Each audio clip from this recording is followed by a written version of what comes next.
We're with Jay Collagan, one of the three seniors on the Eastern Connecticut men's basketball team. Eastern getting ready to open up its season. They're going to be opening up on November 15th. They're going to be at the WPI Invitational, taking on nationally ranked Nichols College. Jake, last year, third year at Eastern, fourth year college player, young team. Talk about how the preseason has gone. Preseason started off slow for us. We got a bunch of new pieces, a couple of transfers. We got a freshman, Rakesh Tibby, transfer Sean Gashi, transfer Matt Rohelia. And it started slow, like it should, you know.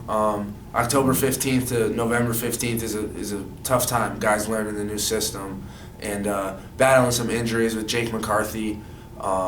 It's our 6'8" big man. We want him back in the lineup. And yeah, we battling some injuries, and we'll be all right though. Did this year's preseason have a different feel to it? Because your previous 2 years at Eastern, you came into some very veteran teams. Yeah, we like I said, we're starting slow right now. And in the previous years, with Tarchie Brown, my sophomore year, there was a bunch of core guys, veteran guys that knew their role. And even last year with Carlos being there, Gonzalez. Carlos Gonzalez being there, Leo Hyatt, Jay Nunez, Donnie Craig. Exactly right. Yeah. It's a slow transitioning process for us right now. But me and Corey Muckle, we're trying to gather the troops together right now and bring us together. Well, I mean, honestly, this is basically you and Corey's team. You guys, by far, have the most experience coming into this season. Are you guys looking at it that way, that you got to really take the reins on this team? Yeah, we got it under control right now. We understand that there's a lot at stake for us. We got to lead together, me and him as a group, and collectively as a group. Everyone has to chip in. You know, it's not about me and Corey at the end of the day. But we're going to be there. We're going to play hard every night. Seth Thomas, he was a freshman last year, going into his sophomore year. He's going to help us a lot, and we're looking forward to that. Do you think there was more teaching going on this year preseason because of the new people? Yeah, we had to go over stuff a lot. We're still going over some basic stuff that we would probably be a little farther in the previous years. Coach Geithner has to teach and really put his time into what we're doing right now, because we're very offense oriented with our sets and whatnot, and guys are still learning, and that's all right. It's a month into the season. We'll be good in a couple more weeks. We'll be all right. Do you think, and I don't want to be overly critical, but do you think, I know earlier in Coach Geithner's career, they really pushed defense, and it just seems like, even though we're scoring a lot of points, it seems like maybe we're getting away from that a little bit. Do you notice that or no? I think that's where the game is going as a whole. Good. I think that's where just the overall basketball around the world. Right. Everyone's just offense. All these guys just so creative in their offensive games, and all these younger guys are looking at Steph Curry step over half court and shoot it. Kyrie Irving dribbling through five guys, spinning around somebody. But no, we go into practice every day and we stress defense. Like that's our main thing. That's what wins games. Like it's the old school little thing there. Defense wins games, and we're gonna live and die by defense. We're gonna play hard every night, and we gotta guard. You know, that's our go-to. You'll end up being one of the top 3-point shooters in the history of the program. But I noticed the last year or so that your game driving to the basket and ball handling has improved a lot. That's what I worked on a little bit this summer, or a lot, I should say. Yeah. Just knowing when I heard that Carlos Gonzalez was out, we talked a little bit, and it kind of just set a little mindset, a little trigger in me that I gotta go, and I just wanted to expand my game. I don't want to live and die by the three. I've been doing it for 2 years now, but that's been our motto. So I'm not complaining, or I don't hate it, but yeah, I want to expand my game and just I want to be difficult to guard. Come game time, I don't want to be easy to guard. Coming off a screen, I want guys to think I'm going to the rim too, not just settling for a 3.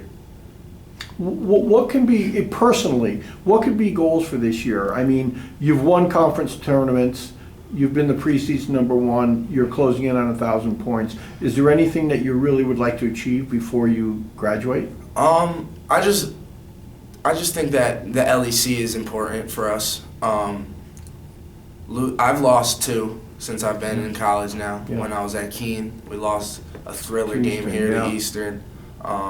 Then I happened to come to Eastern a year later, won the LEC with Tarchie Brown in that group.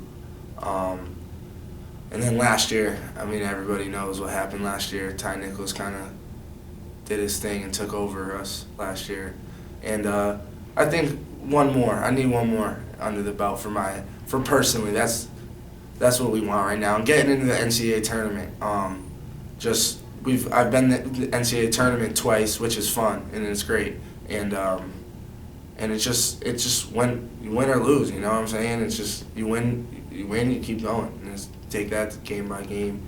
And I think just winning this year, that's probably my biggest personal goal. All the other accolades, they'll come. We'll talk about your freshman year. You were at Keene, you came to Eastern, you lost to Eastern in a great final. Then you guys rebound and you win 3 NCAA tournaments and go to the Elite 8 as an at-large selection, right? Yeah. Talk about that experience as a freshman. That was one of the most humbling experiences, I would say, going through my college career. Losing here at Eastern as a Connecticut kid, knew a lot of people here. And then we all sat in a room and we saw that we were playing Amherst, they might have been number 5, I think, at the time. And we just went into practice. I remember like it was yesterday. We went into practice and we just worked hard, and we had another shot to play, and it was for the seniors, you know. Those guys brought a good group to Keene. They really built a foundation at Keene, I believe, with Lucas Hamill, Jeff Lund, and Matt Ozella. They really put a good core together, and they made Keene a better place, I feel like, as a basketball program. And going to the Elite 8, it was just, we beat Amherst. Ty Nichols hit a game winner versus Amherst. His favorite ball in the left hand, pull up 3. He hit it, game winner. That was that. Then we played number 2, Ramapo, or they might have been number 6. Ramapo was good though. They hosted the tournament, and I hit a shot with probably 25 seconds left, a deep 3, and to put us up, and that was the last bucket of the game. And we go on to beat Ramapo, and then we're going to Babson for the Sweet 16, and we beat Christopher Newport, who Keene had lost to before I went to Keene in the Sweet 16. They went to the Sweet 16 twice, back-to-back years, and they lost to Christopher Newport, and then they got their revenge. We got the revenge, and we go on to play Babson, and Babson was good. They had a kid, Joey Flannery. Oh, yeah. Big D3 guy, one of the top D3 guys around, and they were tough. They ended up going winning it that year. Babson did, yeah. They won it all that year, and they were tough. But that experience was great. I would love to do that here. You know, thought we had a little opportunity my sophomore year to do some special things, but there's things happen and there's good teams all around, and you just got to bring your A game every time you go out to play in the NCAA tournament and hope for the best. Well, the year you went to the Elite 8 with Keene, when you guys lost to Eastern, was it a foregone conclusion that you would get in at large? No. Yeah, so sometimes it's like, thank God we got in at large, and now we can really go to work. Yeah, it wasn't even expected. Wow. I think I don't even remember how many games we won, but I just think that You won 3 in the NCAA, right? Yeah, Oh, 3 in the NCAA. Oh, yeah, I don't know the overall. Yeah. It might have been 20. But yeah, it was kind of like, it was like a magic story, like a crazy story that, all right, Keene, let Keene in, and they'll be out. They let them get Amherst, you know, let them play Amherst first, and see what happens. You know, we were never expected to go to the Elite 8, and Eastern lost in the round of 32 that year. And once we got through that first round, I think that's the biggest thing in college basketball. It is D3, getting through that first round of the NCAA tournament. It's just like all right, we got another week to play. You know what I'm saying? Another week to practice. Yeah, absolutely. And that just gives a little more confidence in the whole group. Like, all right, we're still standing with the next 32 teams, next 16 teams. Right. You know, and then you go to the next weekend, and it's nice. You play the weekend, you go practice hard for a week, and you're traveling to wherever you're going, you know, and you got 2 games, not guaranteed, but Friday night you play, and then you win out, and you're in the Elite Eight, and before you say you win out that weekend, you're in the Final Four in Salem, and that's great, you know. It's just an opportunity that I would love to get back. It's a great experience. Yeah. You might be the only person in the history of the Little East that has been teammates of Ty Nichols, of Keene, and Tarchie Brown. Two of the may go down as maybe the 2 best players in the history of the Little East, or close to it. Yeah. Talk about both of their physical skills and how talented they both were and how they were as teammates. I'll start with my guy Ty. Ty was just a different type of talent. Just his speed, his first dribble, his first step off his, just boom. Ty, it was hard to guard him. Coming off a ball screen, it's almost impossible to pinpoint where he's going. He's very shifty. Getting to the rim, it's easy for him. He might have been, both of them, Tarchie and Ty, they might have been A10 guards, Division I guards in the A10. Really? They were up there. They definitely had some big time skill. But yeah, Ty was great. Ty worked on his game since he was a freshman. I know that. He really set the bar for himself and became a player. And Tarchie was Tarchie. Everybody knows that. He was going to go out there and he was going to do every single night, do what he had to do. Rebound. He'll look for the open pass or the open man, and he'll go score if we need a bucket. You know, he was unselfish. That was the best part about Tarchie. He was one of the most unselfish guys when he didn't have to be. And yeah, he was strong. He could Very strong. Very strong. Bring him out on the 3-point line. He'll shoot the 3. He'll shoot the mid range, or he'll bring you in the post and play bully ball. So yeah, they both guys, like you said, top LEC guys around in quite a long time, I would say. Well, you guys, you're getting ready to play Nichols in the opener. Nichols 28-3, ranked.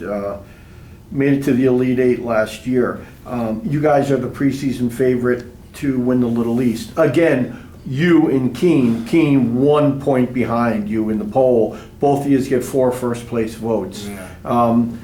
Are you guys ready for the season? Definitely. I'm not gonna sit here and say we're not ready. We've been working every game or every practice. You know, we come in every day and we're looking to get better. We want to get better, and it's just a challenge for us. Nichols, number 10 in the country right now for the preseason votes. But like you said, preseason votes are preseason votes. We're not looking at us finishing 1 in the conference. We're not worried about that right now. But just another challenge, you know. When we're all up for challenges, we want the competition. We want to play the best teams.